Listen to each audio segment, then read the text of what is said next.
Most homeowners think appraisers are judging their home, but they're actually looking at something completely different.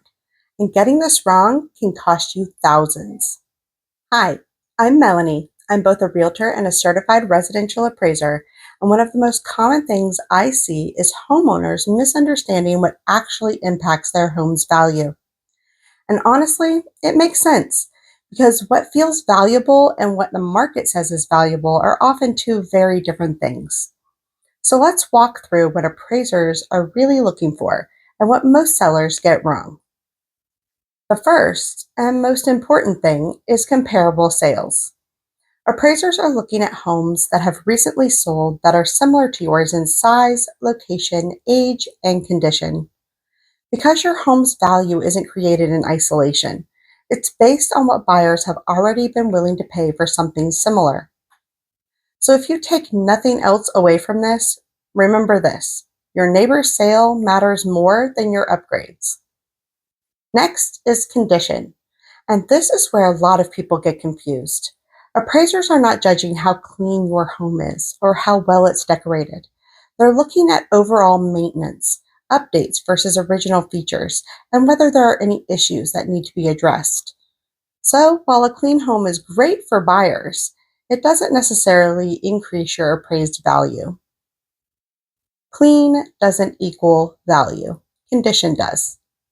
Then we have updates, but only to the extent that the market supports them. A lot of homeowners assume that if they spend $50,000 on a kitchen, their home is automatically worth $50,000 more.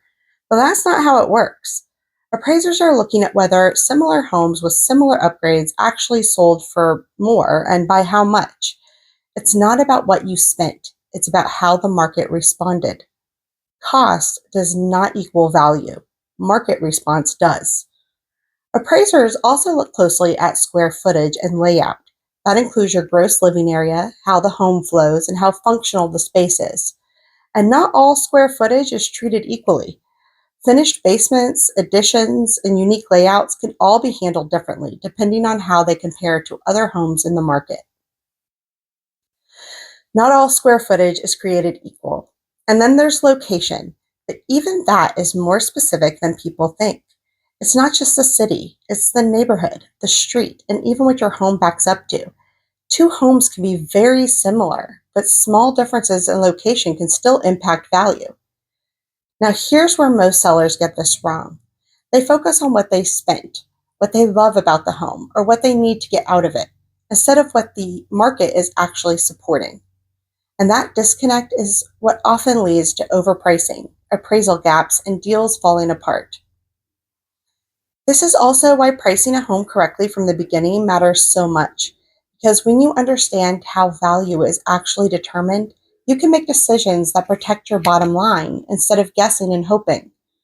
If you're thinking about selling and want a clear strategic understanding of your home's value, not just a guess, I'm always happy to help walk you through that. And if this was helpful, make sure to follow along. I'll be breaking down more of the things most people don't realize about the selling process.